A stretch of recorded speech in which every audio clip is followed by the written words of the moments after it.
தியானத்திற்குரிய அறிந்து கொள்ளப்பட்ட திருமறை பகுதி அது 1 சாமுவேலின் புத்தகம் 18ஆம் அதிகாரம் 25 முதல் 28 வசனங்கள் வரை.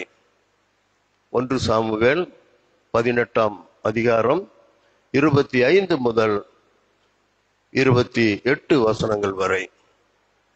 அப்பொழுது சவுல் ராஜா பரிசத்தை விரும்பாமல் பெலிஸ்தரின் 100 நுனித்தோள்களினால் ராஜாவின் சத்துருக்களிடத்தில் பழி வாங்க விருப்பமாய் இருக்கிறார் என்று தாவீதுக்கு சொல்லுங்கள் என்றான். தாவீதை பெலிஸ்தரின் கைகளினால் விழப்பண்ணுவதே சவுலுடைய எண்ணமாயிருந்தது. அவன் ஊழியக்காரர் தாவீதுக்கு இந்த வார்த்தைகளை சொன்னபோது ராஜாவுக்கு மருமகனாகிறது தாவீதுக்கு பிரியமாயிருந்தது. அதற்கு குறித்த நாட்கள் நிறைவேறும் முன்னே தாவீது எழுந்து தன் மனுஷரை கூட்டிக் கொண்டு போய் பெலிஸ்தரின் 200 பேரை வெட்டி அவர்கள் நுனித்தோள்களை கொண்டு வந்து ராஜாவுக்கு மருமகனாகும்படிக்கு அவைகளை ராஜாவுக்கு எண்ணி செலுத்தினான். அப்பொழுது சவுல் தன் குமார்த்தியாகிய மீகாளை அவனுக்கு மனைவியாக கொடுத்தாள். கர்த்தர் தாவீதோடு இருக்கிறார் என்று சவுல் கண்டறிந்து கொண்டான். சவுலின் குமார்த்தியாகிய மீகாளும் அவனை நேசித்தாள் என்பதே வாசிக்கும்படியாக குறிக்கப்பட்ட திருமறை பகுதி வாசித்தாயிற்று.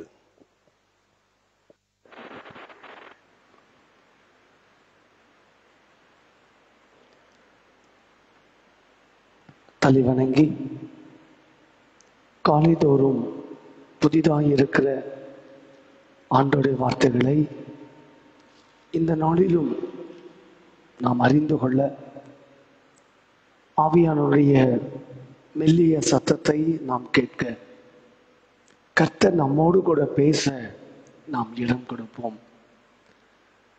கிருபையின் ஆண்டவரே,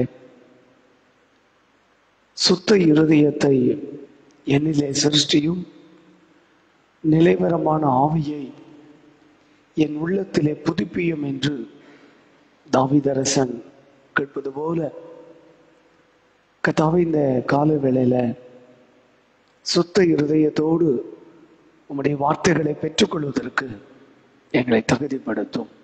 இயேசுவின் நாமத்தில் ஜெபிக்கிறோம் பிதாவே, ஆமென். அன்புக்குரியவர்களே, கர்த்தர் ஆசீர்வாதமாய் தந்த இந்த புதிய நாளில் 2வது மாதத்தினுடைய நிறைவான நாளில் ஆண்டவருடைய பிரசன்னத்தில் காலைதோறும் புதிதாக இருக்கிற அவருடைய கிருபை நிறைந்த வார்த்தைகளை கேட்கும்படியாய் வந்திருக்கிற உங்கள் அத்தனை பேரையும் இரட்சகர் இயேசுவின் ஒப்பற்ற நாமத்தில் அன்போடு கூட நான் வாழ்த்துகிறேன், ஆசீர்வதிக்கிறேன். கடந்த 3 நாட்களாக லார்ட் இஸ் வித் ஹிம், கர்த்தர் அவனோடு இருக்கிறார் என்கிற சாட்சியின் வார்த்தைகளை நாம் கேட்டுக்கொண்டிருக்கின்றோம். இன்றைக்கும் மற்றும் ஒரு புதிய செய்தியை நாம் கேட்க போகிறோம். நேற்றைய தினம் சவுலுடைய வேலைக்காரன் கர்த்தர் தாவீதோடு இருக்கிறார் என்பதை அறிந்து சவுலுக்கு அறிமுகப்படுத்தின விஷயத்தை நேற்றைய தினத்தில் நாம் கற்றுக்கொண்டோம். தாவீதோடு கர்த்தர் இருக்கிறார் என்று வேலைக்காரன் சொன்னது அந்த வேலைக்காரனுடைய பார்வை, அந்த வேலைக்காரனுடைய அனுபவம், அந்த வேலைக்காரனுடைய சாட்சி.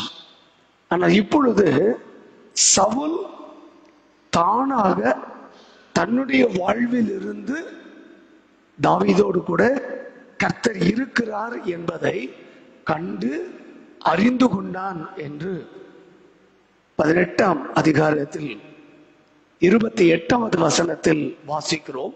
கர்த்தர் தாவீதோடு இருக்கிறார் என்று சவுல் கண்டு அறிந்து கொண்டான் என்று நாம் வாசிக்கிறோம்.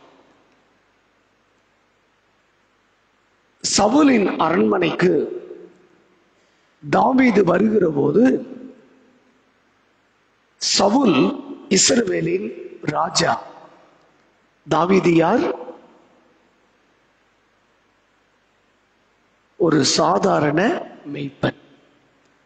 In Saul's sight, David was an ordinary shepherd. சவுலின் பார்வையில இந்த தாவீது ஒரு சாதாரண மேய்ப்பன், ஈசாயின் பிள்ளைகளில ஒருவன். இதுதான் தாவீது தெரிந்து கொண்ட முதல் செய்தி. பெத்லகேமை சேர்ந்தவன், ஈசாயின் பிள்ளைகளில ஒருவன். இந்த தாவீது ஒரு சாதாரண மேய்ப்பன். அடுத்து சவுல் அறிந்து கொண்டது, David was a skilled musician. தாவீது யார்? ஒரு தேறின இசை கலைஞர். யாழ் மீட்டுவதில் அல்லது சுரமண்டலம் வாசிப்பதில் ஒரு நல்ல தேறின ஒரு இசை கலைஞர். He was a skilled musician. அடுத்தது, தாவீது சுரமண்டலத்தை வாசிக்க வாசிக்க அந்த இசை சவுலை ஆட்கொண்டு அந்த பிசாசனுடைய அந்த வேதனைகள் நீங்குவதை அவர் என்ன செய்கிறார்? அனுபவிக்கிறார். கொஞ்ச நேரமாவது எப்படி இருக்காரு? He got a relief through the skilled music of David. தாவீதுடைய அற்புதமான சுரமண்டலத்தின் இசை சவுலை கொஞ்ச நேரம் என்ன செய்கிறது? அவனுக்கு ஆறுதலை கொடுக்கிறது. ஓகே, சவுலின் பார்வையில இப்பொழுது தாவீது எப்படி இருக்கிறான்? தனக்கு ஆறுதலை தருகிறவன். David was a comforter for a while. கொஞ்ச நேரத்துக்கு தனக்கு ஆறுதலை கொடுக்கிறவர். அடுத்தது, சவுல் என்ன செய்கிறார்? தாவீதை தனக்கு ஆயுததாரியாக வேலைக்கு வைத்துக் கொள்ளுகிறார். இல்லையா? David got a multiple profession. இரண்டு விதமான வேலை தாவீதுக்கு கொடுக்கப்படுகிறது. ஒன்று, பொல்லாத ஆவி சவுலை ஆக்கிரமிக்கிற பொழுது, அலைக்கழிக்கிற போது தாவீது என்ன செய்ய வேண்டும்? சுரமண்டலத்தை எடுத்து வாசித்து சவுலுக்கு ஆறுதலை கொடுக்க வேண்டும். மற்ற நேரங்களில் சவுலோடு கூட இருந்து அவர் போகிற இடமெல்லாம் சவுலுடைய ஆயுதங்களை சுமந்து கொண்டு போகிறவன். அதனாலதான் அவருக்கு பேரு ஆயுததாரி, ஆர்மர் பேரர் என்று சொல்லுவார்கள். சுமந்து கொண்டு போகிறவர். அடுத்து, சவுல் ஆரம்ப காலத்துல தாவீதை நேசித்தான் என்று சொல்லி நாம் வாசிக்கிறோம். அதே 18ஆம் அதிகாரத்தில் 16வது அதிகாரத்துல 21வது வசனத்தை நீங்கள் வாசித்தால், அவன் இவனை மிகவும் சிநேகித்தான் என்று போடப்பட்டு இருக்கும். அப்படியே தாவீது சவுலிடத்தில் வந்து அவனுக்கு முன்பாக நின்றான். சவுல் தாவீதை மிகவும் சிநேகித்தான். இல்லையா? ஆரம்ப காலத்தில் சவுல் தாவீதை மிகவும் விரும்பினான். சவுல் இடத்துல தாவீது வந்து நிற்கிற போது, தாவீது ஒரு இளைஞன், சின்ன பையன், சிறுவன். ஏனென்றால் கோலியாத்தோடு யுத்தத்திற்கு நான் போகிறேன் என்று தாவீது சவுலிடத்துல சொல்லுகிற போது 17ஆம் அதிகாரம் 33வது வசனத்துல சவுல் சொல்லுகிறார், நீ இளைஞன். இல்லையா? சவுல் தாவீதை பார்த்து சொல்லுகிறார், நீ யாரு? சின்ன பையன்பா. கோலியாத் சின்ன வயசுல இருந்தே யுத்த வீரன், நீ போய் அவனை வந்து ஜெயிக்கவெல்லாம் முடியாது. ஆக இப்படிப்பட்ட ஒரு பார்வை தாவீதை குறித்து சவுலுக்கு இருந்தது. இந்த உறவு ஒரே நாளில அப்படியே தலைகீழாக என்ன செய்கிறது, மாறி போகிறது. இப்படி நல்லா ஸ்மூத்தா போயிட்டு இருக்கிற அந்த ரிலேஷன்ஷிப் ஒரு நாளில எப்படி மாறுது, அப்படியே தலைகீழாக அப்சைட் டவுன் ஆக மாறுகிறது. எப்போது தாவீது கோலியாத்தை வீழ்த்தி இஸ்ரவேலருக்கு ஒரு மிகப்பெரிய வெற்றியை கொடுத்து அவன் திரும்பி வருகிற பொழுது, இஸ்ரவேலில் இருக்கிற பெண்கள் தாவீதை பார்த்து பாடுகிறார்கள். 18ஆம் அதிகாரம் 6-7 வசனங்களில, தாவீது பெலிஸ்தரை கொன்று திரும்பி வந்தபோது ஸ்திரீகள் இஸ்ரவேலின் சகல பட்டணங்களிலிருந்தும் ஆடல் பாடலுடன் புறப்பட்டு மேளங்களோடும் கீத வாத்தியங்களோடும் சந்தோஷமாய் ராஜாவாகிய சவுலுக்கு எதிர்கொண்டு வந்தார்கள்.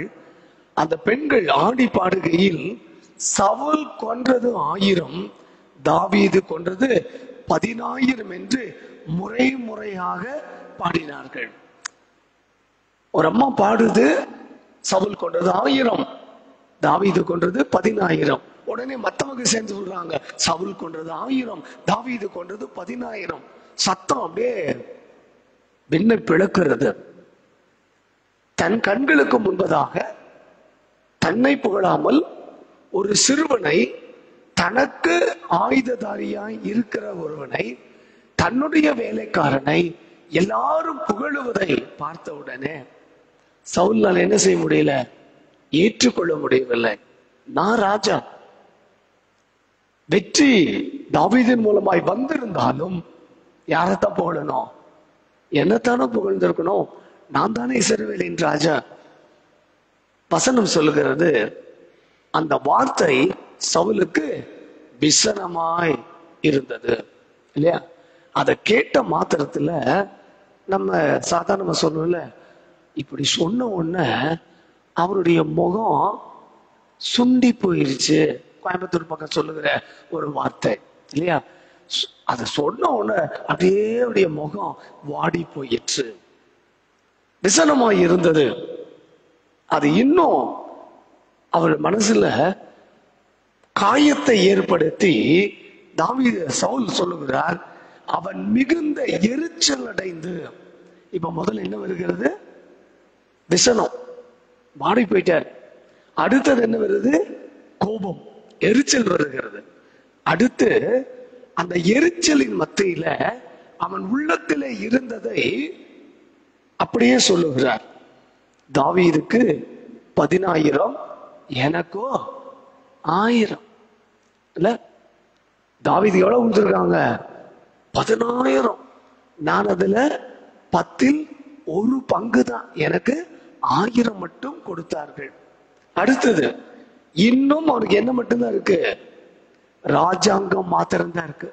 இன்னும் என்ன செய்யல, அவனுக்கு வந்து அரண்மனையில உட்கார்ந்துக்கடா, சிங்காசனத்துல உட்கார்ந்துக்கன்னு என்ன செய்யல, சொல்லல என்று சொல்லி அந்த நாள் முதற்கொண்டு சவுல் தாவீதை காய் மகாரமாய் பார்த்தான். அந்த வார்த்தை புரியுதா இல்லையா? பல நேரங்களில் சில வார்த்தைகள் வந்து பைபிள்ல புரியாது. அன்னையிலிருந்து சவுல் தாவீதின் மேல ஒரு கண் வைத்திருந்தான் என்று அர்த்தம்.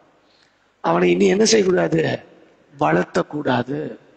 இனி அவன் மேல ஒரு கண்ணு வச்சுக்கணும். அவன் எங்க போறான், யார்கிட்ட பேசுறான், நமக்கு எதிராக ஏதாவது பேசுறானா என்று சொல்லி தாவீதின் மேல ஒரு பொறாமையின் கண்களோடு இந்த சவுல் பார்ப்பதாக இந்த பகுதியில நாம் வாசிக்கிறோம். அதோடு நின்றிருந்தா பரவாயில்ல. அடுத்த கட்டத்துக்கு சவுல் போகிறார். இனி இவனை இப்படி என்ன செய்ய முடியாது, விட்டு விடக்கூடாது. இந்த சம்பவம் நடந்ததற்கு பிறகு இனி நேரடியா அட்டாக், டைரக்ட் அட்டாக், அதுதான் முதல்ல நடக்கு.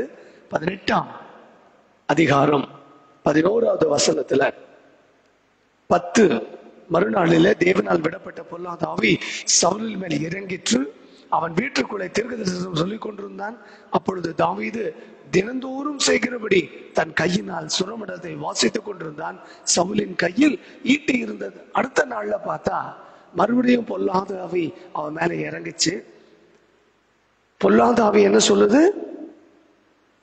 தீர்க்க தரிசனம் சொல்லுது. பைபிள் படி நாம் அறிந்திருக்கிற ஒரு உண்மை, தீர்க்க தரிசனம் சொல்லுகிற இந்த கிருபை, இந்த வரம் யாராலே கொடுக்கப்படுகிறது? கர்த்தருடைய ஆவியினாலே கொடுக்கப்படுகிற ஒன்று.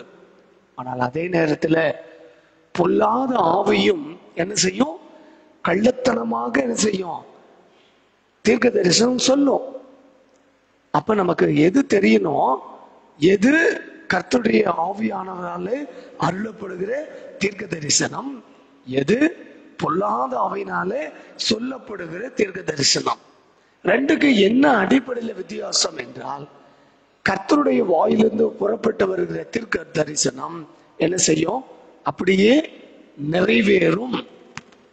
ஆனா பொல்லாத ஆவியின் மூலமாய் சொல்லப்படுகிற தரிசனங்கள் என்ன செய்யாது? வசனம் சொல்லுகிறது, கர்த்தர் சொன்ன வார்த்தை ஒருபோதும் என்ன செய்வதில்லை? தரையிலே விழுவதே இல்லை. இதை இந்த நாளில நாம் அறிந்து கொள்ள போகிறோம். இப்ப மெய்மறந்து தாவீது வாசிச்சு இருக்கிறார் இல்லையா? இந்த மியூசிக் வாசிக்கிறவங்க அந்த வாசிக்கும் போது பாத்தீங்கன்னா அப்படியே மெய் மறந்துடுவாங்க. சுற்றிலும் என்ன நடக்குதுன்னே அவங்களுக்கு தெரியாது. பாடுகிறவங்களை பாத்தீங்கன்னா கண்ணை மூடிச்சு பாடிக்கிட்டு இருப்பாங்க. இது அந்த இசைக்கே இருக்கிற ஒரு தன்மை. அது என்ன சொல்லுவோம் நம்ம? இன்வால்வ்மெண்ட், ஈடுபாடு. இசையில் அப்படியே மூழ்கி அப்படியே பாடுவாங்க, அல்லது இசைக்கருவிகளை வாசிச்சுட்டு இருப்பாங்க. அப்படிதான் தாவீது வாசித்து கொண்டிருக்கிறான். ஆனா சவுலின் மனது எப்படி இருக்கு? அலைக்கழிக்கப்பட்டு இவனை பத்தி தானே அத்தனை பேரும் பாட்டு பண்ணாங்க. எனக்கு 1000 மட்டும் தானே கொடுத்தாங்க, இவனுக்கு 10,000 கொடுத்தானுங்களே. இத்தனை நாள் நான் ராஜாவா இருந்தேன், என்ன பிரயோஜனம்? இப்படி பண்ணி போட்டானுங்களே, இப்படி நம்மளை தூக்கி வீசிட்டானுங்களே. இதுதான் அவருடைய மனசுல என்ன செய்யுது? ஓடிக்கிட்டே இருக்கு. நேற்றுக்கு நான் சொன்னேன், மனிதனுடைய மனது மென்மையானது, அதே நேரத்துல வன்மையாகவும் மாறக்கூடியது. அதைத்தான் இந்த காட்சியில பார்க்கிறோம். தாவீதின் மனது மென்மையானது. அப்படியே அந்த இசையில மூழ்கி அழகாக வாசித்துக் கொண்டிருக்கிறான். தாவீதின் மென்மையான மனதில் முன்பாக சவுலின் மனது எப்படி மாறுது? வன்மையானதாய் மாறுகிறது. உடனே கையில் இருக்கிற ஈட்டி எடுத்து தாவீதை உருவ குத்தி போடுவேன் என்று ஈட்டியை அவன் மேல் எரிந்தான். ஆனா அப்படிங்கிற ஒரு ஃபிராக்ஷன் ஆஃப் செகண்ட்ல தாவீது விலகி 2 தரம் அவனுக்கு தப்பினான். அப்ப ஒரு ஒரு மனசுல ஒரு கோபம், எரிச்சல், பொறாமை வருகிற போது அது என்ன செய்யும்? நம்முடைய மனநிலையை பிறழச் செய்யும். அதுதான் நாம் புரிந்து கொள்ள வேண்டிய செய்தி இல்லையா? நிறைய நேரங்கள்ல இந்த எரிச்சலின் ஆவி அப்படின்றது ரொம்ப மோசமான ஒன்று. அது வராம பார்த்துக்கிறது விசுவாசிகளுக்கு ரொம்ப நல்லது. அந்த எரிச்சல் ஆவி நமக்குள்ள வந்துருச்சுன்னா நம்முடைய மனநிலை என்ன செய்யும்? பிறழச் செய்யும். தாவீது தனக்காக வாசிக்கிறான். பொல்லாத ஆவி தன்னை ஆட்கொள்ளுகிற போது தன் இருதயத்துக்கு ஆறுதல் தர வாசிக்கிறான். அவன் செய்கிற நன்மையை மறந்துவிட்டு இஸ்ரவேலர்கள் எல்லாரும் பயந்து நடுங்கி கொண்டிருந்த போது அந்த கோலியாத்தை கொன்று இஸ்ரவேலுக்கு மிகப்பெரிய வெற்றியை கொடுத்தவன் தாவீது. David was a vessel. David was an instrument of God to defeat the gigantic Goliath. இல்லையா? அந்த பலசாலியாய் இருந்த கோலியாத்தை கர்த்தர் கருவியாய் பயன்படுத்தி இஸ்ரவேலுக்கு ஒரு மிகப்பெரிய வெற்றியை கொடுத்தார். அதை பார்த்து சவுல் என்ன செஞ்சிருக்கணும்? சந்தோஷப்பட்டு இருக்க வேண்டும். மாறாக அந்த பெண்களுடைய புகழ்ச்சி வார்த்தைகள் சவுலுக்குள்ள பொறாமையை, எரிச்சலின் ஆவியை கொடுத்ததினால தாவீதை கொல்ல வேண்டும் என்கிற உணர்வு சவுலுக்குள்ளே வந்து ஈட்டி எறிந்து தாவீதை கொல்ல முயற்சிக்கிறான். தாவீது 2 முறை அதிலே இருந்து தப்பித்துக் கொள்கிறான். இப்ப அடுத்த கட்டத்துக்கு போகிறான். இனி இவன் என்ன செய்ய முடியாது?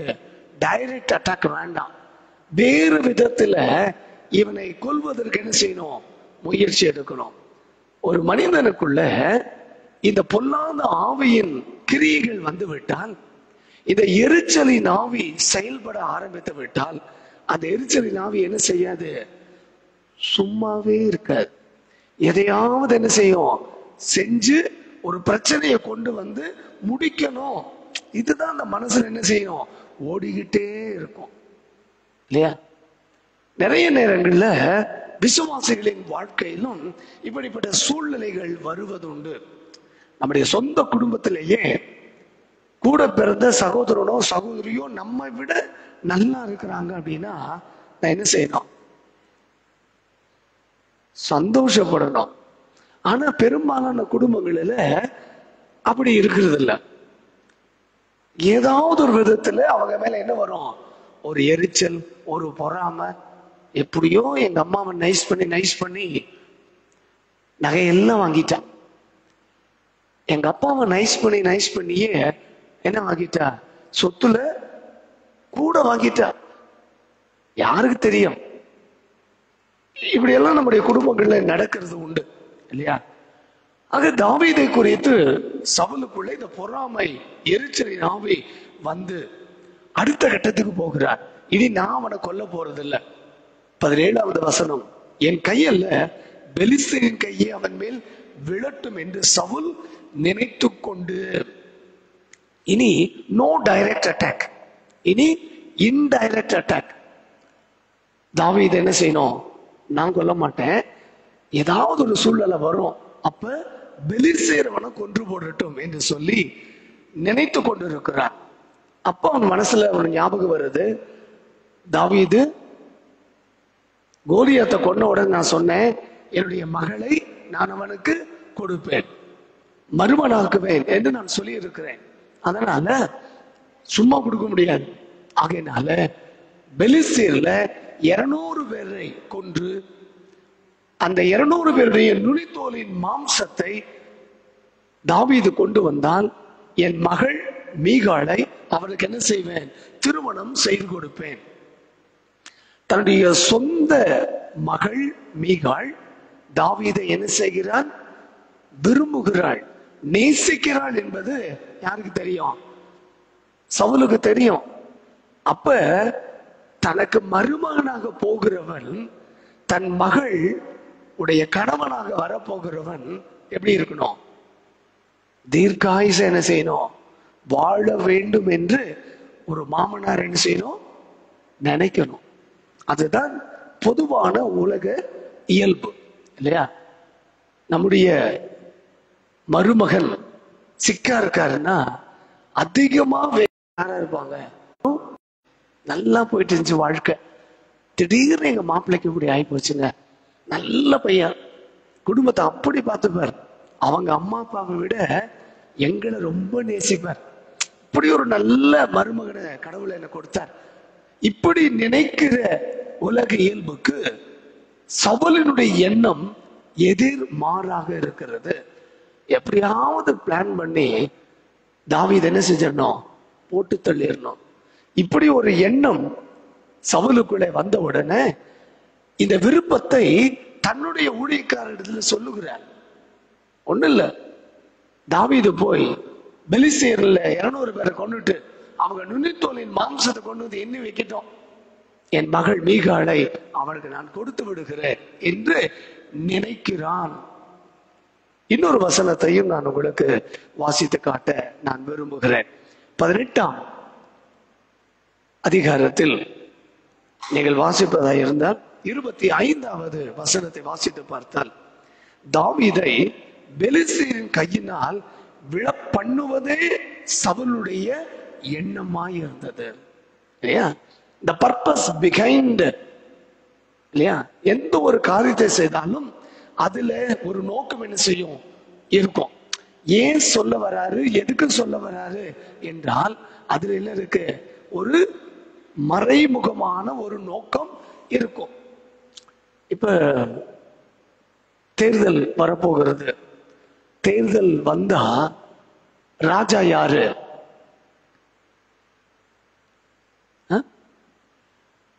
தேர்தல் வந்தா ராஜா யாருன்னா நீங்களும் நானும் தான். தேர்தல் முடிஞ்சதுக்கு பிறகு ஏமாந்த ராஜா யாருன்னா நீங்களும் நானும் தான். தேர்தல் வந்துருச்சுன்னா கால் உழுகிறது என்ன, கட்டி பிடிக்கிறது என்ன, தோசை போட்டு கொடுக்கறது என்ன, டீ ஆத்துறது என்ன, பட்டம் காட்டுவாங்க இல்லையா?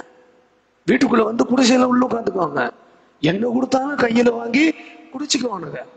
இப்படி ஒரு பகல் வேஷம் இந்தியாவில தான் நடக்குது. இதை நம்பி நாமளும் என்ன செஞ்சிடறோம்? ஏமாந்து ஏமாந்து இன்னைக்கும் ஏமாந்துட்டு தான் இருக்கோம் இல்லையா? சீர்தூக்கி பார்த்து வாக்களிக்கிற வாக்காளர்கள் இந்தியாவில் 2% கூட இருக்க மாட்டான். யார் வந்தா ஒரு நல்ல ஆட்சி அமையும் என்று யோசித்து பார்த்து, இது என்னுடைய ஜனநாயக கடமை, 10 பைசா வாங்க மாட்டேன் இல்லையா, 1 பைசா வாங்க மாட்டேன், இது என்னுடைய ஜனநாயக உரிமை, என் வாக்கு விற்பனைக்கு அல்ல, இப்படி தைரியமா சொல்றவங்க எத்தனை பேர் இருப்பாங்க? 2% தான். சராசரி மனிதனுடைய எண்ணம் எப்படி இருக்கும்? கொள்ளையடிக்கிறானு இல்ல, கொடுக்கட்டும், இவன் கொடுத்தா 1000, இவன் கொடுத்தா 2000, இவன் கொடுத்தா பாத்திரம், இப்படி வாங்கி வாங்கி வச்சுக்கிட்டு அப்போ ஒரு மனசாட்சி வரும். யாரு அதிகமா கொடுத்தாங்களோ அவங்களுக்கு எது செஞ்சிருவோம்? வஞ்சகமே இல்லாம ஓட்ட போட்டுருவோம். இப்படி ஓட்டு போட்டு போட்டு போட்டுதான் இந்தியாவுடைய ஜனநாயகம் கேலி கூத்தாக இருக்கிறதை நம்ம என்ன செய்யணும்? இந்த வருஷமாவது என்ன செய்யணும்? புரிந்து கொள்ள வேண்டும். யார் வந்தால் இந்தியாவுடைய ஜனநாயக மாண்பு காப்பாற்றப்படும், எந்த அரசு வந்தால் இந்தியாவினுடைய அரசியல் அமைப்பு சட்டத்துக்கு உட்பட்டு அனைத்து தரப்பு மக்களும் பாதுகாக்கப்படுவார்கள் என்பதை உணர்ந்து ஒவ்வொரு வாக்காளரும் என்ன செய்யணும்? வாக்களிக்க வேண்டும் என்பது மிக மிக முக்கியமான ஒன்று.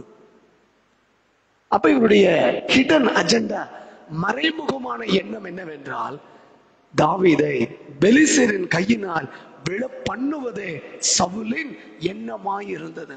அத மனசுல வச்சுக்கிட்டு தான் இந்த பர்பஸ சொல்றார். தாவீது என்ன செய்கிறார்? இரவோடு இரவாக தன்னுடைய ஆட்களை கூட்டிக் கொண்டு பெலிஸ்தரின் தேசத்துக்குள்ளே நுழைந்து 200 பேரை கொன்று அவருடைய நுனித்தோலின் மாம்சத்தை எடுத்து வந்து ராஜாவுக்கு முன்பதாக எண்ணி வைப்பதாக இந்த பகுதியில வாசிக்கிறோம். ராஜாவுக்கு மருமகனாகும்படிக்கு 27வது வசனம், அவைகளை ராஜாவுக்கு எண்ணி செலுத்துகிறான். அவன் எண்ணம் கொண்டிருந்தான், இங்க அவர் என்ன செய்யறாரு? எண்ணி கையில கொடுத்துட்டார். இதுக்கு ஆசைப்பட்ட புடிச்சுக்கோ. இதுக்கு மேல சவுலினால் என்ன செய்ய முடியாது? தன் மகளை தாவீதுக்கு கொடுக்காமல் இருக்க முடியாது. மீகாளை திருமணம் செய்து கொடுக்கிறார். இந்த சம்பவத்துக்கு பிறகுதான் அன்றைக்கு அவனுடைய வேலைக்காரன் சொன்ன வார்த்தை சவுலுக்கு நினைவுக்கு வருகிறது இல்லையா? பெத்லகேமின் ஆகிய ஈசாயின் குமாரரில் ஒருவனை நான் கண்டிருக்கிறேன், அவன் வாசிப்பதில் தேறினவன். அடுத்தது யுத்த வீரன், பராக்கிரமசாலி, காரிய சமர்த்தன், சௌந்தரியம் உள்ளவன், கர்த்தர் அவனோடு இருக்கிறார் என்று அந்த வேலைக்காரன் சொன்னதை இப்பொழுது சவுல் உணர்ந்து 28வது வசனத்துல நாம் வாசிக்கிறோம். கர்த்தர் தாவீதோடு இருக்கிறார் என்று சவுல் கண்டறிந்து கொண்டான். இப்பதான் புரியுது, என் கூட கடவுள் இல்ல, அவன் கூட கடவுள் இருக்கிறார். கர்த்தர் என்னை விட்டு விலகி போயிட்டாரு, கர்த்தருடைய ஆவியானவர் தாவீதின் மேலே இருக்கிறார், தாவீதின் மேலே கர்த்தருடைய ஆவியானவர் இருக்கிறார் என்று கண்டு அறிந்து கொள்ளுகிறார். Saul found and realized that God was with David. தாவீதோடு கூட கர்த்தர் இருக்கிறார் என்று கண்டறிந்து கொண்டார். அதன் பிறகு பாத்தீங்கன்னா சவுலுடைய எண்ணம் வேறு விதமாக மாறுகிறது. 29வது வசனத்துல, ஆகையால் சவுல் இன்னும் அதிகமாய் தாவீதுக்கு பயந்து தான் உயிரோடு இருந்த நாளெல்லாம் தாவீதுக்கு சத்துருவாக இருந்தான். இந்த வெற்றிக்கு பிறகு சவுலுக்கு பயம் வந்துருச்சு. இதுவரையிலும் ஒரு சின்ன பையன் அப்படின்னு நினைச்சான். ஒரு நல்ல கைதேர்ந்த மியூசிஷியன், இசை கலைஞன் அப்படின்னு நினைச்சாரு. அவர் ஒரு சாதாரண மெய்ப்பனாக நினைத்தார், ஒரு யுத்த வீரனாக நினைத்தார். அவனை நேசித்தான். என்றைக்கு சவுலுக்குள்ளே பொறாமையின் ஆவியும் எரிச்சலின் ஆவியும் வந்ததோ அதோடு அவனை விட்டு நேசம், அன்பு எல்லாம் நீங்கி போய் அவனை கொல்வதற்கு எடுத்த முயற்சி தோல்வியிலே முடிந்ததற்கு பிறகு சவுல் அறிந்து கொள்கிறான், கர்த்தர் தாவீதோடு கூட இருக்கிறார் என்பதை புரிந்து கொண்டு அன்று முதல் தாவீதுக்கு சவுல் எப்படி இருக்கிறாரு? பயந்து பயந்து வாழுகிறார். அன்புக்குரியவர்களே, ஒரு மனிதனுக்குள்ளே கர்த்தர் இருந்தால், ஒரு மனிதனுக்குள்ளே கர்த்தருடைய ஆவியானவர் செயல்பட ஆரம்பித்தால், நம்மளே இருந்து பயத்தின் ஆவி நீங்க போகும். நமக்கு எதிராளியா இருக்கிற மனிதனுக்குள்ளே பயத்தின் ஆவி புகுந்து கொள்ளும். இதுதான் கர்த்தருடைய ஆவியானுடைய செயல்பாடு. அதை இப்பொழுது சவுல் கண்டறிந்து கொண்டு கர்த்தர் அவனோடு இருக்கிறார் என்று அறிந்து கொள்கிறார். இன்றைக்கு இந்த தவக்காலத்தில் நம்முடைய வாழ்க்கையில கர்த்தர் நம்மோடு கூட இருக்கிறார் என்கிற இந்த அனுபவத்துல நாம் வளர அழைக்கப்படுகிறோம்.